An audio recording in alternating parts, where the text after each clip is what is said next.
Creative director for Pharma Company International. Меня зовут Давом Палмером, я являюсь креативным директором компании Pharma Company International. We're a global education company that travels the world teaching the method behind technique. Мы являемся компанией, которая занимается обучением по всему миру, и мы преподаем техники стрижек. Our concept is all about ergonomic natural body motion. Наша концепция заключается в том, чтобы сохранять естественное положение тела. Controlling your body so you can have maximum control over the hair. Для того, чтобы максимально контролировать работу с волосами. We do this concept by very sort of deep, sort of broken down lectures. Then in the demonstrations we apply that information, and the workshops the students experience that information. Это очень подробный подход, и начинаем мы всегда с лекций, с теоретической части, затем мы проводим демонстрации, где мы показываем все, что мы рассказываем в лекции, и затем практическая часть, где студенты отрабатывают полученную There's actually a информацию. team of three of us. There's Tamas and Greta. Наша команда состоит из 3 человек. Это я, Тамас и Грета, директора по обучению. They travel the world with me or separately, courses in all the different countries. Мы путешествуем и преподаем либо вместе, либо по отдельности в разные страны. Our job is not to change you in a couple of days, Наша работа заключается в том, чтобы не изменить мастеров за 2 but it's to дня, give you the tools to change yourself when we're not with you. а для того, чтобы предоставить им все необходимые инструменты, чтобы затем самим изменяться и совершенствоваться. Empower you with knowledge and control of technique. Мы дарим им контроль и необходимые знания. Ну, так сказать, они дают конструктор, чтобы люди научились сами собирать этот So конструктор. it's like pieces of Lego that people then put together Build themselves. Личный вопрос хотел узнать. Как он вообще пришел в профессию, когда это началось? То есть во сколько лет? A bit of a private question. How did you start doing hair and when did you start I doing actually hair? started at 30. Я начал в 30 лет, I started late in life. довольно поздно. My mother was a hairdresser back in the 60s. В So 60-х was my годах father. моя мама и, кстати, мой папа тоже always занимались suggested that I had a go волосами. at this. И они мне предложили I попробовать, never wanted to. а я никогда не хотела. And I got to 30 and I was like, I've got to do something different. I'm not happy.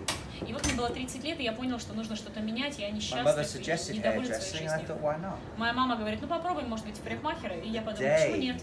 I walked into the school and started, I knew I'd found my vocation. И в тот день, когда я в первый раз вошел в академию и взял в руки ножницы, я понял, что я нашел свое призвание. A sort of a clean, because I used to be a builder, Раньше a я был decorator. строителем, декоратором. A job that was clean, social, creative, couldn't be any better for me. И я пришел в академию, в салон, там было, во-первых, чисто, там можно было общаться с людьми, и креативная работа. И это было лучшее, что можно было придумать для And I меня. soon realized after starting that you have to know about hair to actually control it.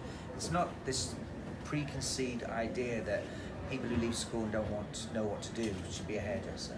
Я очень быстро понял, что на самом деле это сложная профессия, и нужно очень много знать и понимать. И это такой стереотип, заблуждение, что тот, кто не очень хорошо учится в школе, тот может идти в парикмахера, потому что это такая низкая профессия, низкоклассная. This started my search to understand the method behind it. И я начала поиски по тому, чтобы найти метод совершения техник. А в какую академию учился?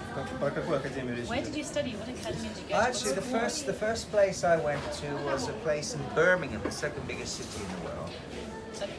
Первая академия – это академия в городе Бирмингем. From there, I moved to a company called Umberto Giannini. Это Дженнини. Umberto Giannini. Затем я перешел в Умберто Джанини. He was the British Hairdresser of the Year. I stayed with him for a small amount of time.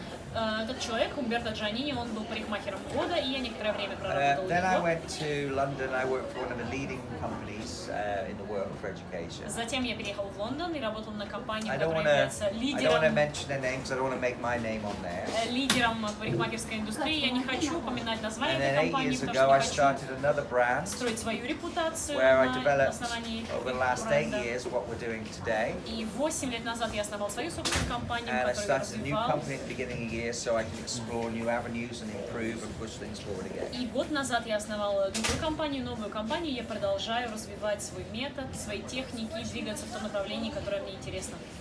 А он сам из Бирмингема, да? Where do you come from originally? Are you from Birmingham? No, I come from South of England, Somerset. Я из Саммерсета. This is where cider was created. Sorry, what? Cider. Где изобрели сидр. Yeah, that's if you go there, it's all these cider farms, the big barrels, and this scrumpy cider, which is the raw cider. Там производят такой сырой сидр, и там везде, если приехать в регион, там вот эти все почки, вся такая культура. Но это Англия или это Уэльс? That's England, is Yeah, it? England, yeah. Это Англия. Я понял. This is a Scrumpy's that cider that drives you a bit crazy if you drink it. Это тот сидр, который тебя сводит с ума, если его довольно много выпить. You don't want to drink too much because you lose your mind. Лучше не увлекаться, иначе совершенно сходишь с ума. But that's the home. That's where I came from. Но это мой So- дом, оттуда я родом. Круто. Так, хотел еще такой вопрос задать. Как, по его мнению, что изменилось в техниках стрижек за последние там, 50 лет, например? In the Какие last, изменения именно в стрижках, in the не в last, укладках, say, не в образах? 50 years, what are Yes. the major changes that happened in the hairdressing world? Hairdressing, not styling, just Yeah. cutting. In the hairdressing world, I mean, if you go back through the history of hair, there has always been cutting hair. Ну, вообще, конечно, если говорить в целом, то всегда люди стригли You волосы. go into the 1920s and you've got the flapper girls with their little box bobs. Да и хоть и в 20-е годы были вот эти They had to девочки be с небольшими technically cut. бобами. Технически их простригали в любом As the случае. years went on, you had hair that was cut, hair that was styled, and then hair that was free-handed into place to make the shapes. И были разные техники, например, техники стрижки, да, техники доработки, текстурирования и укладки. 50s and 60s came and it became more about building shape through technique. Пришли 50-е, 60-е годы, и люди начали уделять больше внимания форме There's been стрижки. many camps of hairdressers that have taught different ways from slicing, pointing, blunt cutting. Было очень много разных лагерей парикмахеров. Парикмахеры говорили, что вот лучше прямой срез, или лучше текстурирование, или лучше point-cut, Или слайсинг? или Yeah, слайсинг. and I think what's maybe happened over those years is because it was new business, people were making academies and becoming more successful. They were saying, we are the only way to do this, we are the only way to do that. И за счет того, что это была такая довольно новая индустрия, люди начали образовывать новые бренды, новые компании, утверждать, что именно их подход правильный. So what you've done is you've created all these different camps. I like this way, I like that way. And you've all these different styles of working. И за счет этого развились вот эти вот несколько путей, несколько определенных Now, школ. in the last 10-15 years, there's a lot of independent hairdressers doing education. А в последние 10-15 лет возникло много независимых Previously, it was always парикмахеров. just the big brands or the academies. Раньше это были крупные академии или крупные This has now бренды, started a new revolution. а сейчас произошла революция, можно сказать. We've started to grow, learn new ways, and do things in different ways. Мы начали изучать что-то, и мы начали находить новые методы, Progression. новые подходы. Это эволюция, прогресс. I'm hoping that, over the next 10-15 years, people will start to learn how to control their bodies, control their hair. Я надеюсь, что в ближайшие 10-15 лет акцент будет на положении тела и на контроле волос. But that comes through understanding, Но это приходит только с пониманием. And that's my vision with the brand that we have. Это мое видение нашего бренда, который So сейчас, far, it's going okay. которым я сейчас занимаюсь, и пока все идет хорошо. Ну, по его мнению, какая техническая революция была самая последняя? То есть, например, In your opinion, what's the last technical revolution in hair that happened? Zeller and Palmer? Мазола и Палмер совершили эту революцию. I think the last revolution was actually when people, changed. When the independent people came out, when people just didn't follow what they were told to do, and people followed what actually works. Я считаю, что вот этими словами можно описать эволюцию, что люди перестали следовать каким-то канонам и начали использовать те техники, которые действительно работают, а не просто повторять то, что из года в год, из десятилетия More companies используется. that do that, better it gets. Чем больше компаний пробуют новое, тем лучше они становятся. This is why now I've started Power & Company International, because I want to take the next step forward. И сейчас новый мой бренд посвящен тому, чтобы перейти на новый уровень, And сделать новый шаг. I've done this for my two best students, Greta and Tamas, И я для этого привлек своих лучших студентов, who are not just my team, but they're my friends and my business partners. Они не просто моя команда, они мои друзья и мои бизнес-партнеры. And I'm hoping we don't want to take over the world. That's not our interest. Мы не хотим завоевывать мир, это вообще не в наших интересах. All we want to do is make students better step by step, slowly.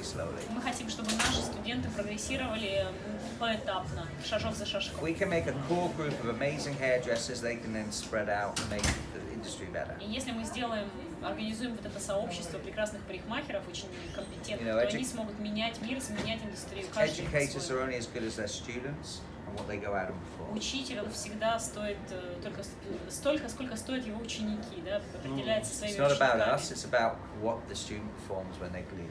главное не то, что мы делаем, а то, что делают наши студенты. Согласен. I agree. Еще хотел такой вопрос, больше от новичков, так скажем, от начинающих.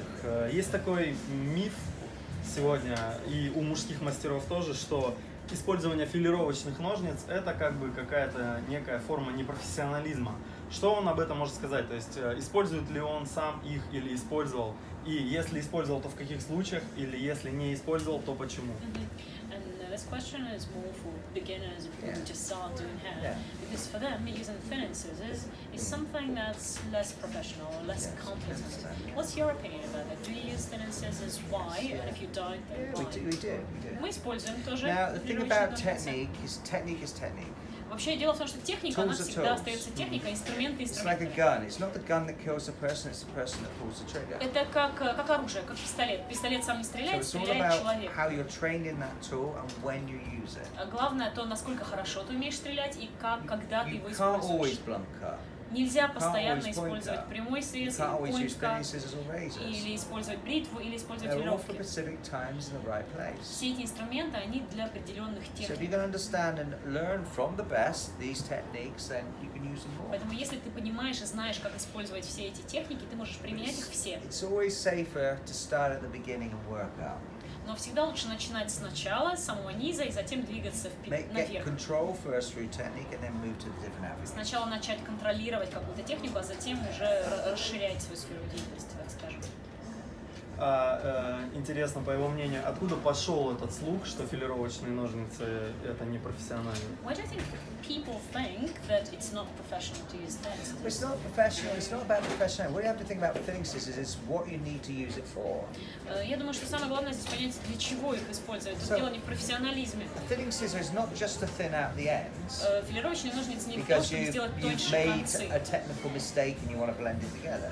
Потому что ты сделал ошибку технически и хочешь ее спрятать. So for example, if I've got someone who has a peanut type head shape, Например, если у клиента форма головы как You need арахис, volume какая-то, here. нужна масса вот здесь добавить. so the top area, Теменная зона. you might thinning scissor at the top, so when it falls it blends in. Теменную зону можно пройти филировочными ножницами, чтобы при The падении area они here, you go заполнили into эти the зоны. root, so it Здесь pushes out and fills in the space. нужно дойти до корней и вот здесь вот заполнить And then эти it will sit зоны. over and blend naturally. Слои, которые будут сверху, Yeah. они будут компенсировать So it's эти knowing how to use эти it. зоны. Most people do it because they make technical mistakes and want to hide И them. проблема в том, что люди используют филировочные ножницы, чтобы спрятать свои ошибки. Which, Используют их не по again, назначению. listen, there is no wrong and there's no right. Но опять же нет правильного You или have to go your неправильного own route. способа. Главное выбрать свой собственный путь, найти его. Knowledge is power. Но знание — это More сила. knowledge and understanding and practice, the Чем better больше you can знаний, do. понимания, тем лучше ты понимаешь, тем лучше ты работаешь.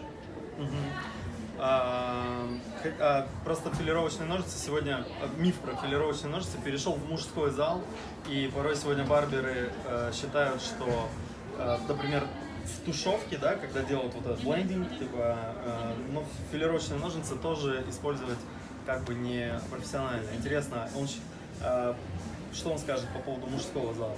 Why I'm asking is because this stereotype that using thinning scissors as a professional is now going into men's world, men's hairdressing. yeah. So now people, when they come to learn barbering, they think that blending or creating fades is not professional if you use thinning scissors. Yes, yeah. What can you say about that? Do you think? Well, I mean, again, it's down to barbering us as is an industry to guide people, to give them the knowledge. Я считаю, что наша задача как преподавателей дать знания. You have the knowledge of what each thing does. You don't know what to do. Если нет вот этих вот знаний, ты не знаешь, что делать. So it's Поэтому for ты us as заблуждаешься. educators to give that information. Without that information, people will just do it.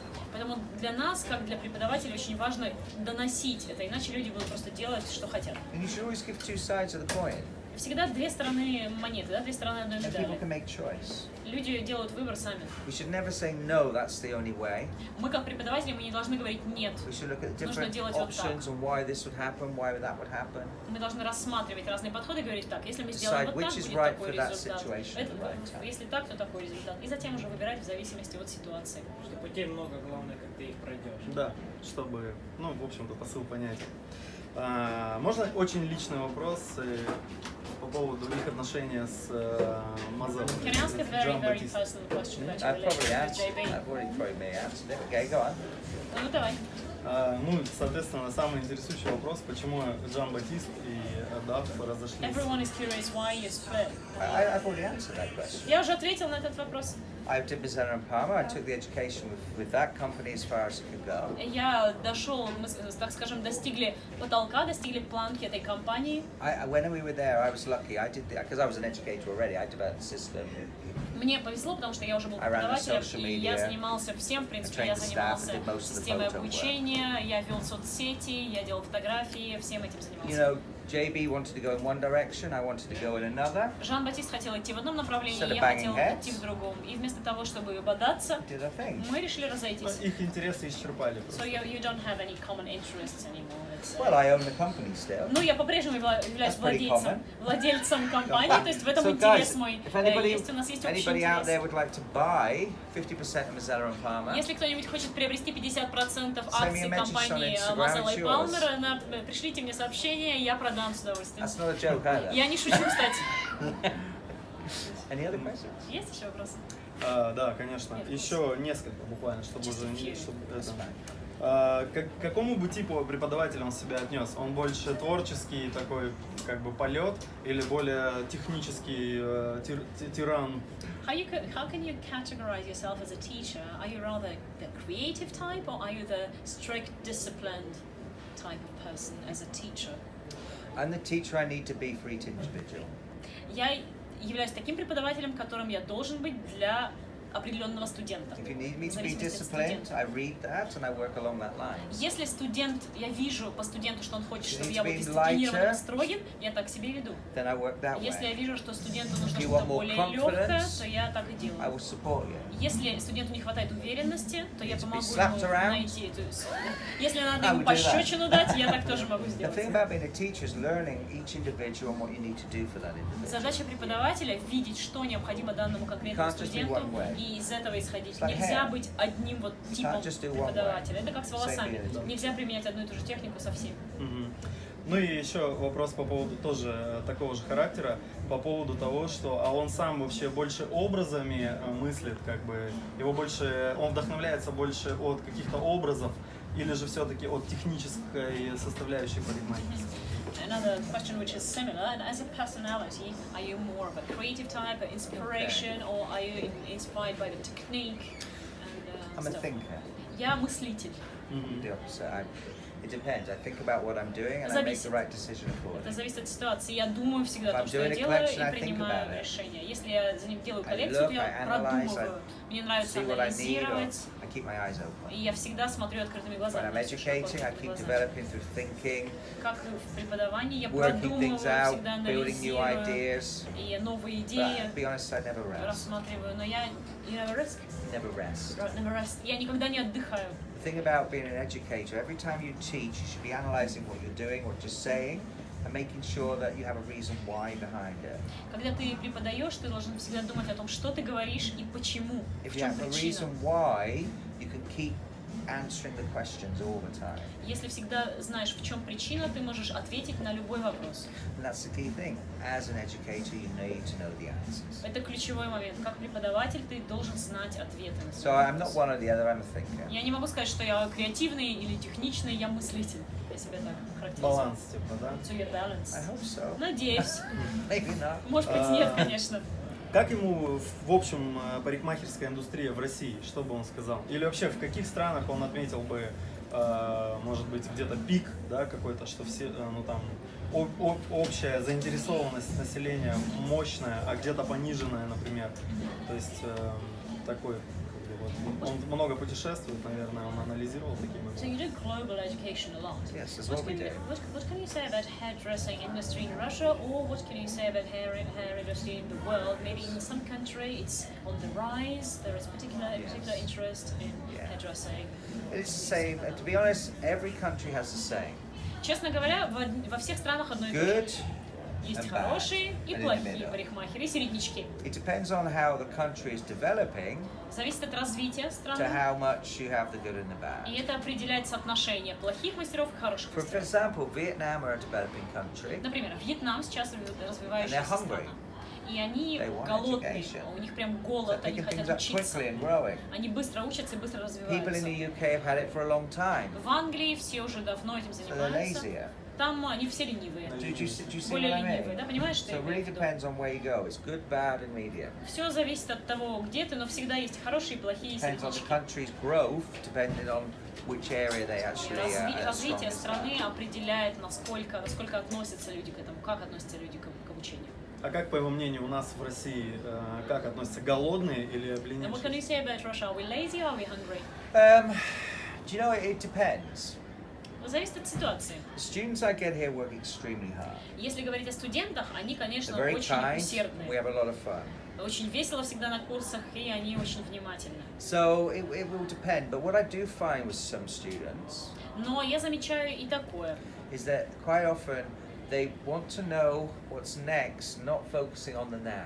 Очень часто студенты хотят say- узнать, что дальше, и отказываются концентрироваться на том, что And происходит. I say to them, well, we're doing this, this, and this Я им говорю, мы делаем так, because так of и this, так, this, and this. по таким-то, таким-то What do I причинам. do after that? Они говорят, а дальше что? And I'm like, no, Я говорю, да just focus on the не now. думай о том, что дальше, So думай I о том, hear что that ты quite a lot сейчас with делаешь. Russian teachers. Вот это в students. России Забегание вперед. очень часто But not встречается. always. Не всегда, Depends on конечно. the personality. Зависит Он от заметил, человека. он But you отметил. notice, Yeah. that, yeah.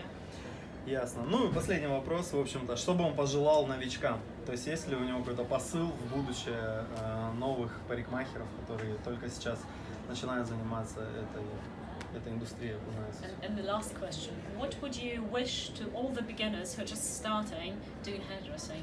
What's your Well, do you know your what? message? My message is align yourself with the best people. Мой посыл – это стремись быть как лучшие. Practice, practice, practice. Отрабатывай, отрабатывай, отрабатывай Don't give up. и не сдавайся. That's it. Вот и все. That's the success for everything. Это путь к успеху в любом деле. 3 золотых правила от него, да? 3 golden I rules. hope so. Надеюсь. That's what I work by anyway. Я, по крайней мере, следую всегда. Спасибо ему Thank большое. you you. so Pleasure, much. real pleasure. С большим удовольствием пообщался с тобой. Спасибо. Да, наконец-то я сделал.